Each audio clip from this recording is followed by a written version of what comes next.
Welcome, everyone, to Advocates with Steven Soos. This is episode 2, and I'm so honored and privileged to be joined by Sean Horswell. He's an Indigenous person of the Mohawk Nation. He's a former auto executive who has been affected by the devastating impact of tariffs. So, we're going to dive a little bit into that. He's also specializing in school on mental health and addiction. So we'll be able to get into that a little bit.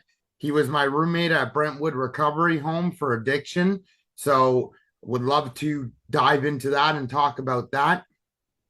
And Sean, I want to start out by asking you to introduce yourself a little bit to the viewers. Well, hi, my name is Sean Horswell. Um, I'm originally from the Toronto area, born and raised. My background is that I have a 34-year career in the transportation industry at an executive level. And through my lived experiences, I found that my career wasn't fulfilling me, and a voice needs to be heard. And now I've dedicated my future to those who need a voice, and in addictions, mental health, and homelessness. And that's where I'm at, and it's a passion of mine, and will be through my retirement years as well. That's awesome. Give us a little bit of a synopsis of your transportation experience. Where did you start and where did you end? Well, in the early days, I started from the ground up. Over the first half of my career, I I was in a just a regular employment position all the way up from in the transportation industry, uh, from driver all the way up. The second half of my career began a leadership responsibility, and it at the time that I put my career aside in transportation, I was a senior executive. And so my background is in leadership as well as building relationships and so forth. That's great. Thanks for the answer. And how have the tariffs specifically impacted your sector? Well, greatly actually, just in sheer volumes. Less companies out there are finding it tough, as the businesses are limited in their resources. It definitely trickles down to the transportation industry. Wow. That's it. And it's devastating for border communities like Niagara who work in close partnership with the United States. Absolutely. I know in my auto time in the auto industry, we were trying to get as much product over the border to the plants in the US, so that there wasn't a shortage in the plants in the US as well. And that has ground to a halt, or at least slowed down. And now the unavailability of parts from outside of North America have posed as a problem as well. Wow. And what was your inspiration in choosing a career in mental health and addictions in the future? Because it's a very difficult field. And so tell us some of your plans in regard to that and some of the things that you specialize in and that you are currently studying. So currently, I'm studying addictions and mental health sciences. My goal is to give those who need it a voice, through and I've learned through my own experiences, with regards to mental health and addiction. Um, my story is that it's generational in my family. It involved suicide, members of my family, and suicide, and other generations of addiction and mental health. And I I I just it affected me at a late age. I was able to maintain a normal so-called life. Then COVID came along, and I had a marriage that had failed, regretfully, and my son, which I was a 5, 6 night a week hockey dad and football dad. And once he went off to university, um, that um, that that was an issue for me. It was like going into a brick wall at 100 miles an hour, um, with your personal life. And then the company that I was leading was purchased by a much larger company, one of the largest companies in Canada, and they had restructured, and I was part of that. And so, with the combination of those events, it was at the time a little more than I could handle. I call it a midlife crisis situation because I was able to handle things until I couldn't. Right. And and um, and for me, alcohol became a coping mechanism.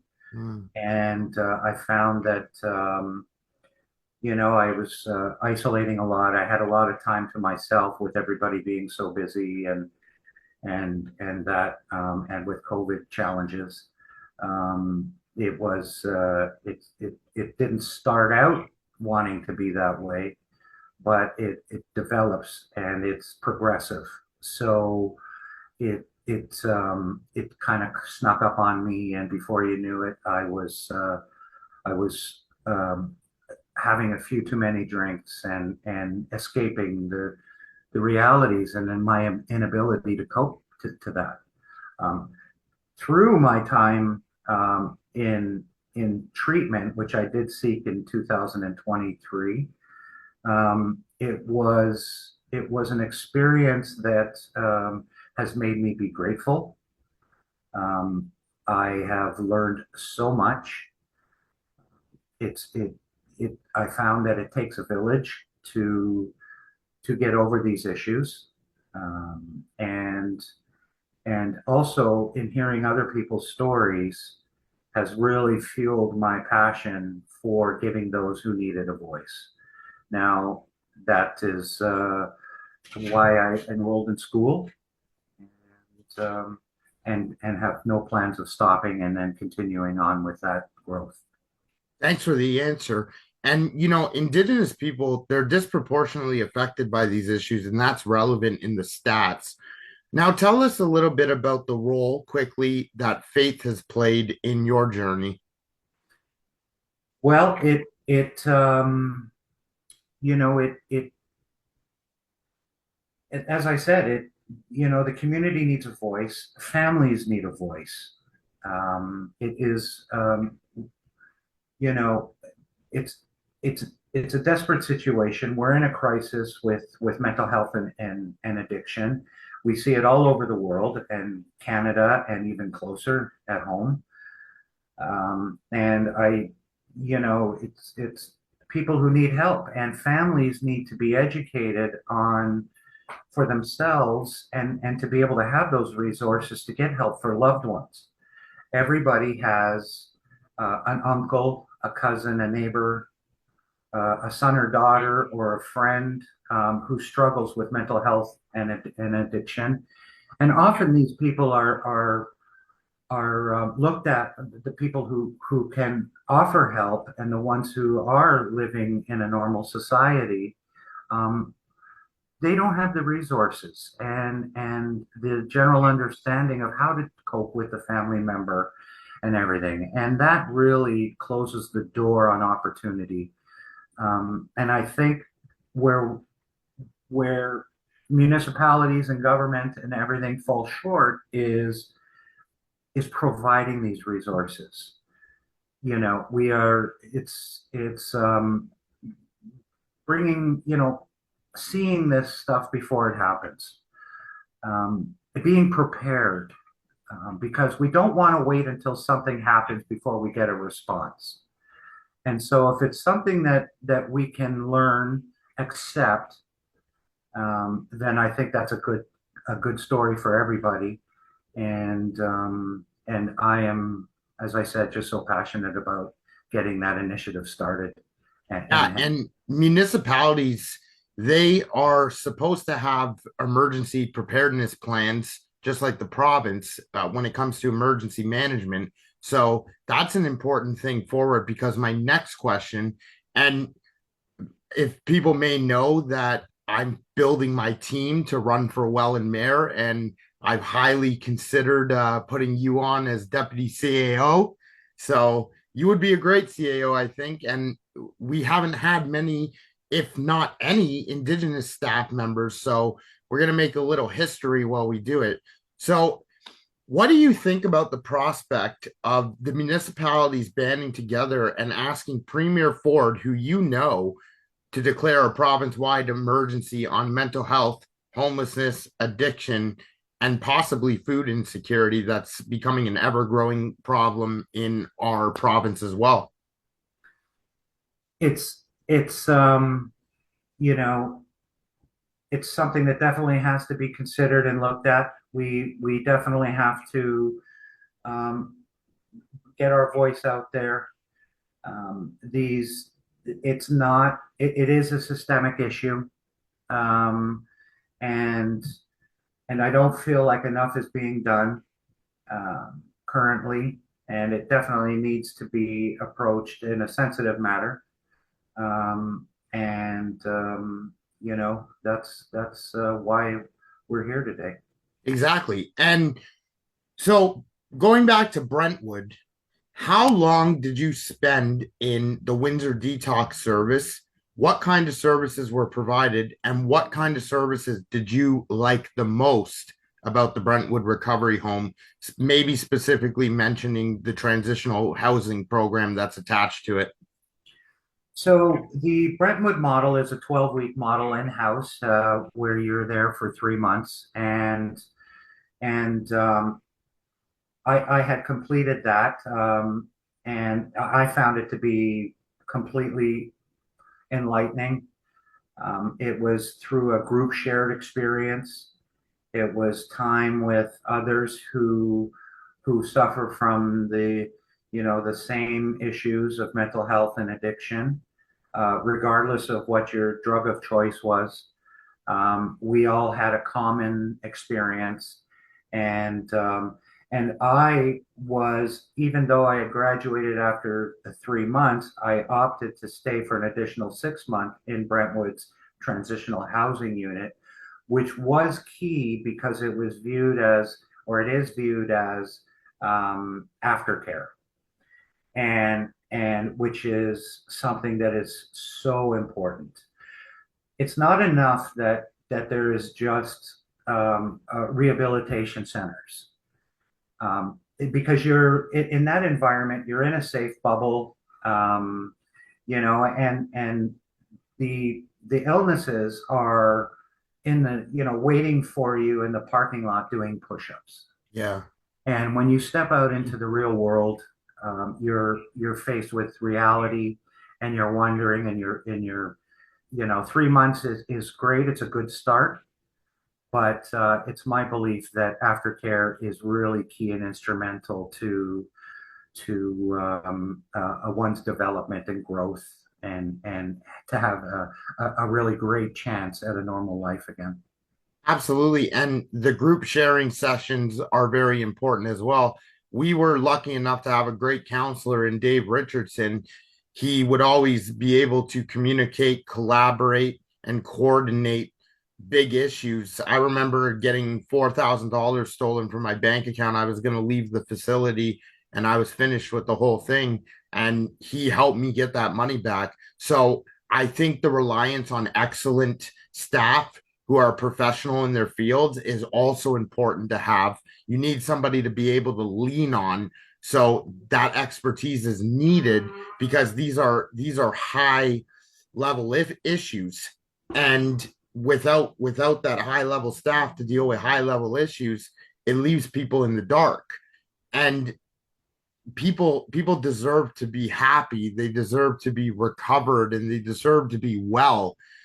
We don't want to see more overdoses, opiate overdoses in the streets. We don't want to see more substances pushed on on vulnerable people from dangerous dealers who should be behind bars and convicted. But unfortunately, the legal system just spits them right out in what has become a legal vortex.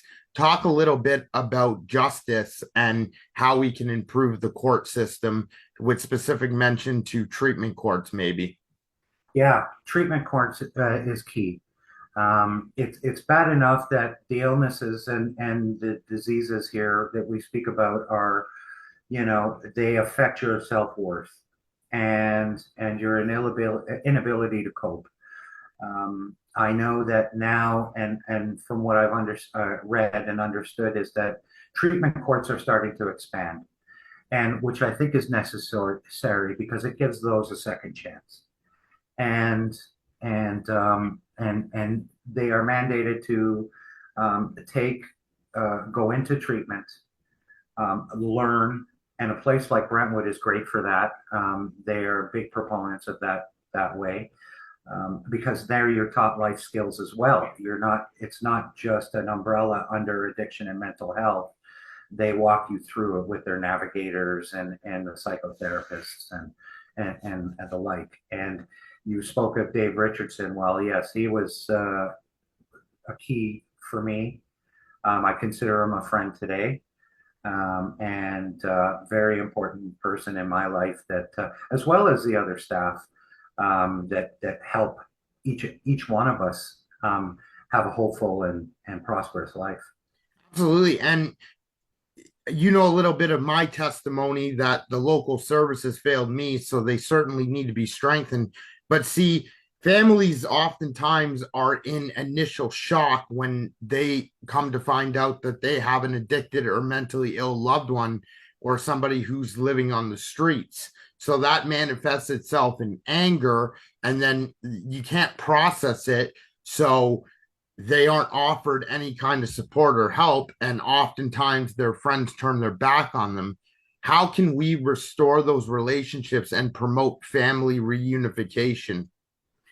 I think that, in defense of those families, it's not that they turn their back on them. I really truly believe that this is a result of not having the necessary resources to help.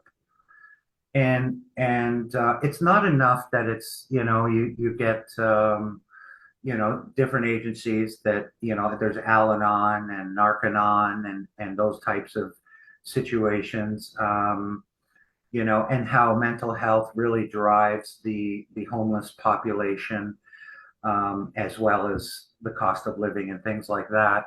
But I really think it's a tool, and this accentuates what I was saying earlier in that families are, unfortunately, and it pains them, because anybody that is in recovery or who is suffering and struggling in the community, whether it's addictions, mental health, or homelessness, their family simply doesn't know what to do.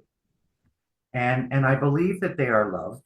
I believe they are cared for in terms of the families wanting them to be a flourishing member of the family. And but again, they need help as well.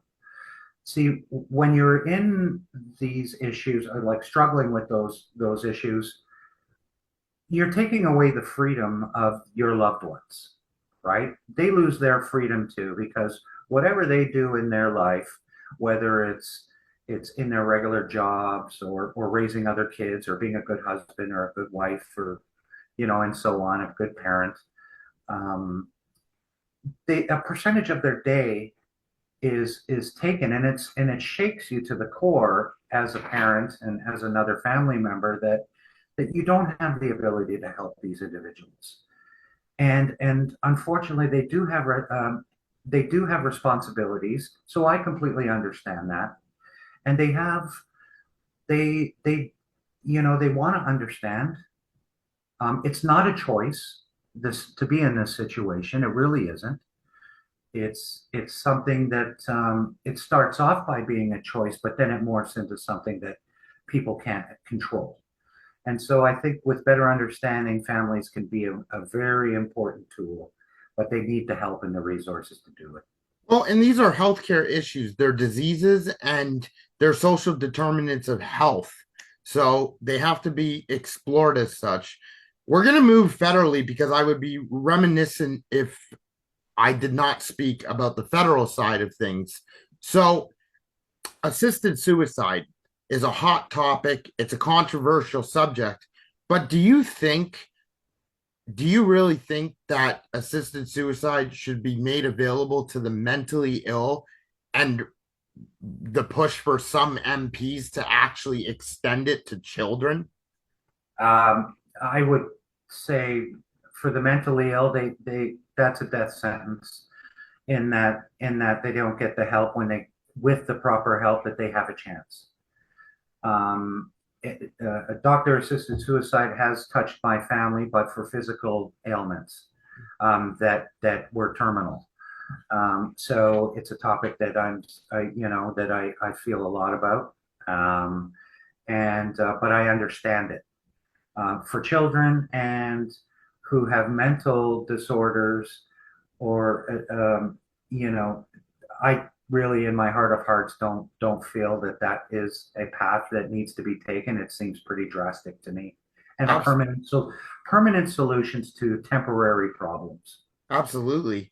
And so we got to cut it short today, but my last question is this. Is there anything on this show that you would want to talk about and that you want to add to our conversation?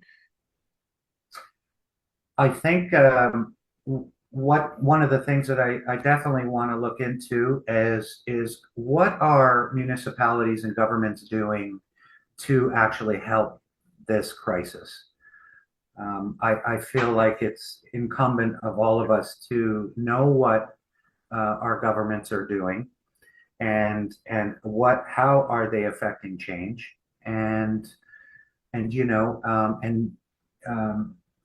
we can all be better neighbors and more loving and caring for each other. And those are I dream for a perfect world. I know that's unreasonable, but I'd like to keep trying towards it.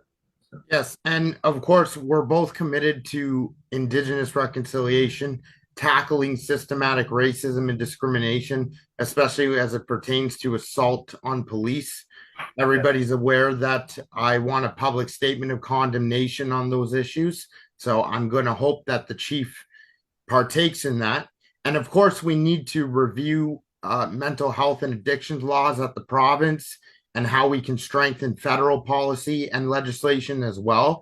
There's so many different types of funding, arch funding for homeless research, step funding for addiction, Health Canada transfers for Indigenous treatment center and other treatment centers. So there is a light at the end of the tunnel, and we need to work together and band together to make that happen.